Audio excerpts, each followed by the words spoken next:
যাই যাই চলো চলো, তোমার বাবাকেই তো খুঁজে পাচ্ছি না। চলো যাই, এখানে একটা বড় মাছ আছে।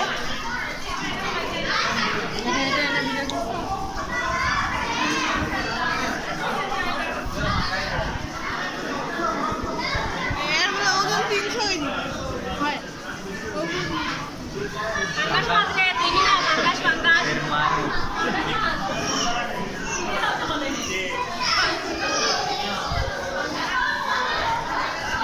দাঁড়া, মাছটার কাছে দাঁড়া, স্বচ্ছ ভিডিও করতেছে।